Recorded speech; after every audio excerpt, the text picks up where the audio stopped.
tumbuhan yang lainnya yang terdapat pada di daerah pantai. Dengan kadar salinitas sedikit rendah dibandingkan dengan formasi PSAP. Selanjutnya, penamaannya juga mengacu pada salah satu jenis tumbuhan yang ditemukan di daerah ini, yaitu Barringtonia asiatica. Formasi Barringtonia biasanya menempati areal yang tidak luas, yaitu sekitar 25–50 meter pada daerah pantai yang landai dan akan berkurang luasnya di pantai yang terjal dan berbatu-batu. Selanjutnya adalah dun atau perbukitan pasir. Perbukitan pasir ini merupakan hasil dari gundukan pasir yang menumpuk karena pengaruh angin. Formasi ini terdapat di pantai-pantai berpasir yang luas.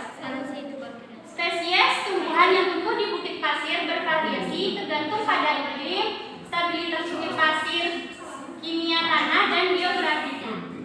Selanjutnya, vegetasi klonir yang terdapat pada formasi ini termasuk anggota Pestapre. Pada tingkat yang lebih baik akan dijumpai pula jenis-jenis dari formasi Barringtonia. Ekosistem pantai yang selanjutnya adalah ekosistem pantai yang berbatu-batu. Pantai berbatu-batu ini dijumpai pada daerah pantai yang berbatu keras dan tahan terhadap benturan ombak laut. Jenis vegetasi yang ada pada pantai ini tidak ada yang spesifik. Ada kalanya dijumpai vegetasi jenis dari formasi Barringtonia seperti cemara dan ketakang. Pantai berbatu-batu ini memiliki air tanah yang dangkal dibandingkan dengan ekosistem pantai yang lainnya.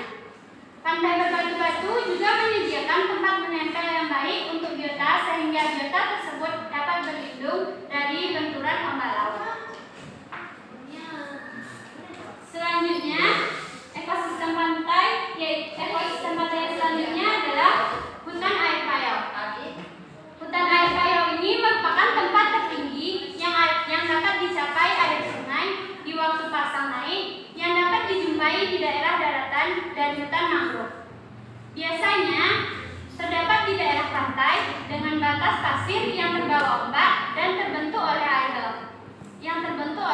laut.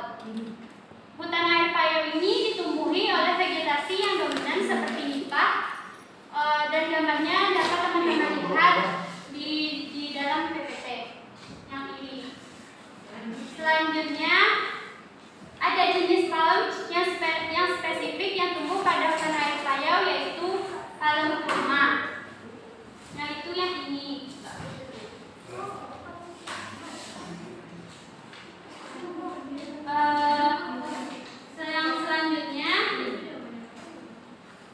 Ekosistem yang selanjutnya yaitu adalah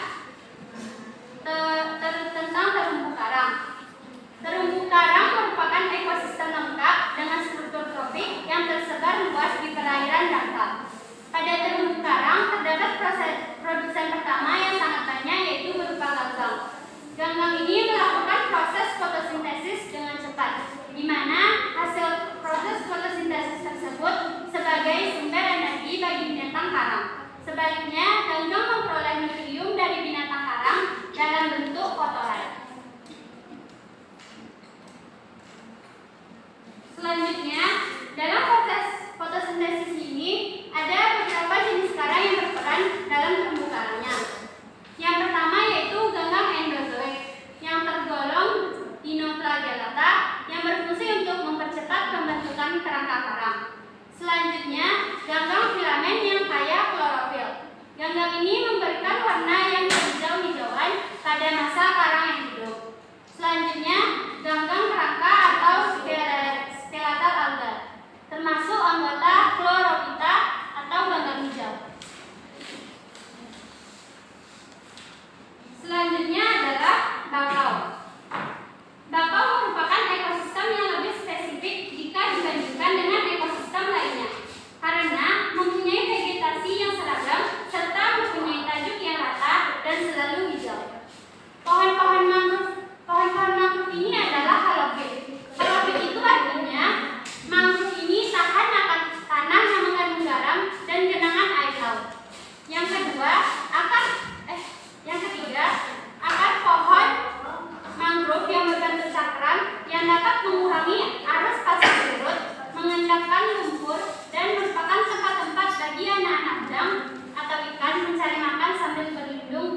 jarang didatatnya.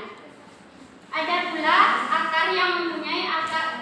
mangrove yang mempunyai akar nafas berbentuk kasak, yaitu akar yang muncul tegak di permukaan tanah.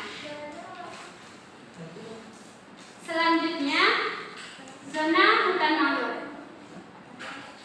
Berdasarkan frekuensi air pasang, hutan mangrove dapat dibagi menjadi lima bagian zona, yaitu yang pertama, zona yang paling terdekat dengan laut yang didominasi oleh Avicennia dan Soneratia. Selanjutnya, zona hutan pada substrat yang lebih tinggi yang didominasi oleh Bruguiera cylindrica. Hutan ini tumbuh pada tanah liat yang cukup keras dan dicapai oleh beberapa air pasang saja. Yang ketiga, zona yang lebih jauh dari pantai yang didominasi oleh Rhizopora. Zona yang selanjutnya, zona hutan kakao yang didominasi oleh Bruguiera parviflora. Selanjutnya, zona mangrove yaitu yang didominasi oleh Bruguiera gymnorrhiza. Selanjutnya adalah tentang ekosistem rawa. Ekosistem rawa ini terbagi menjadi dua. Yang pertama yaitu ekosistem rawa gambut. Gambut sendiri adalah suatu tipe tanah yang dibentuk dari sisa-sisa tumbuhan dan mempunyai kandungan bahan organik yang sangat tinggi.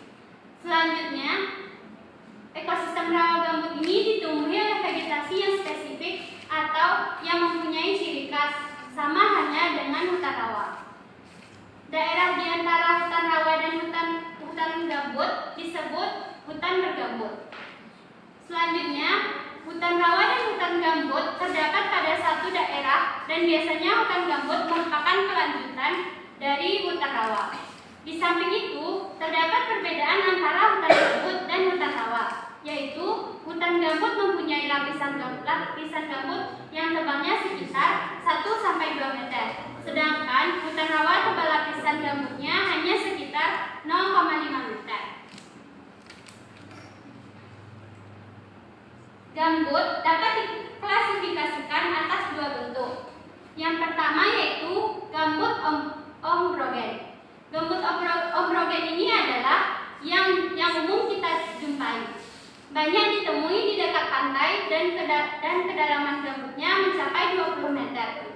Permukaan tanahnya lebih tinggi dari permukaan air di sekelilingnya.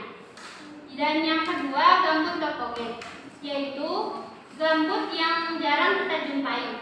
Gambut topogen terdapat di pantai-pantai, di balik-balik bukit pasir, dan daerah pedalaman. Biasanya tebal gambut ini hanya sekitar 4 meter.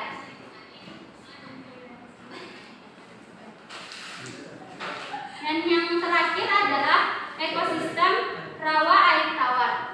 Ekosistem rawa air tawar ini merupakan ekosistem dengan habitat yang sering digenangi air tawar yang kaya mineral dengan pH-nya sekitar 6. Selanjutnya, ekosistem rawa air tawar ini ditumbuhi oleh beragam jenis vegetasi yang disebabkan oleh terdapatnya beragam jenis tanah pada berbagai ekosistem rawa air tawar. Kondisi permukaan air tidak selalu tetap, ada kalanya naik atau ada kalanya turun, bahkan suatu ketika dapat pula mengering. Selanjutnya, pada hutan rawa air tawar tidak terdapat kandungan gambut yang tebal dan sumber airnya berasal dari air hujan dan air sungai. Baiklah,